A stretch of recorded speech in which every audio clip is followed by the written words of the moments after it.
Bonjour et bienvenue dans Boulevard BD. Aujourd'hui, Jojo intégral, tome 4, 2004-2010, par André Geertz.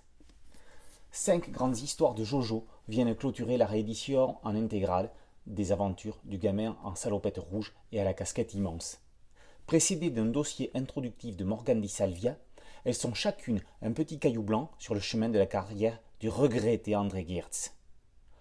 Ce gros volume commence par la balade des 4 saisons, chronique intemporelle sur le temps qui passe. Joli paradoxe. On y suit Jojo tout au long d'une année. De l'automne cimetière à l'hiver Noël, du printemps amitié à l'été assoiffé, toute l'essence de la série est réunie dans cet épisode atypique.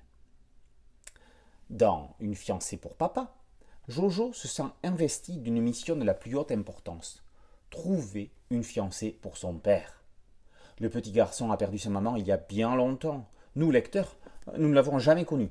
Jojo a toujours habité chez sa mamie pendant que son père plombier était au turbin. Et qui mieux que Gros Louis, le pote de toujours, pour l'aider dans ses recherches. Pour son premier scénario de la série, Sergio Salma se glisse dans les bottes de Geertz avec respect, délicatesse et humour. Dans une série qui parle aux enfants, quoi de mieux pour les toucher que de leur parler d'animaux?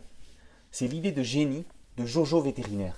Une histoire avec un certain patatras qui est loin de faire patatras. Mais attention, monsieur le directeur n'est pas d'accord pour que l'école devienne un zoo. Confisqué, 17e épisode de la série. Ça chauffe pour Jojo, le jour où le directeur de l'école, encore lui, est pris de confisquionite aiguë. Adieu la montre ancienne de plus de 130 ans de son arrière grand-père. Le petit garçon réussira-t-il à la récupérer? Enfin, c'est à une mamie dépressive à cause de son grand âge que Jojo doit remonter le moral dans Mamie Blues. La croisière en Méditerranée qu'elle vient de gagner va-t-elle lui redonner un petit coup de boost?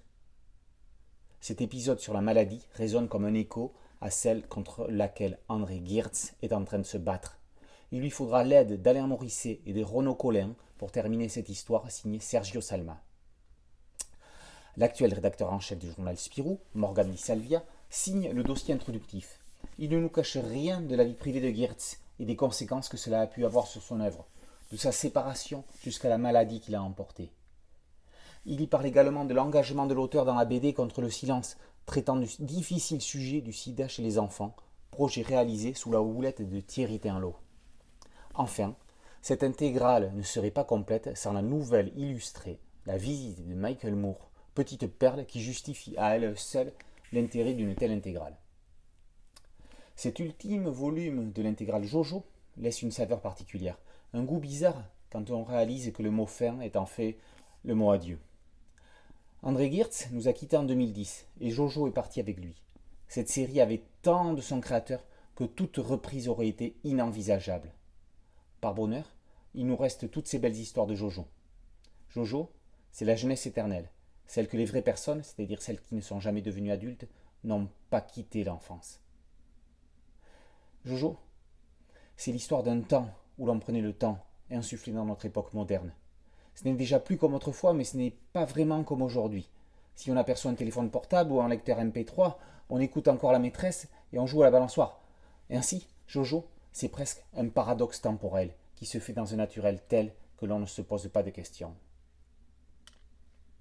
Nul ne guérit de son enfance, chantait Jean Ferrat. Mais à quoi bon, si c'est pour vivre celle de Jojo? Jojo intégrale, tome 4, par André Geertz, est paru dans la merveilleuse collection Dupuis Patrimoine, chez Dupuis. A très bientôt sur Boulevard BD.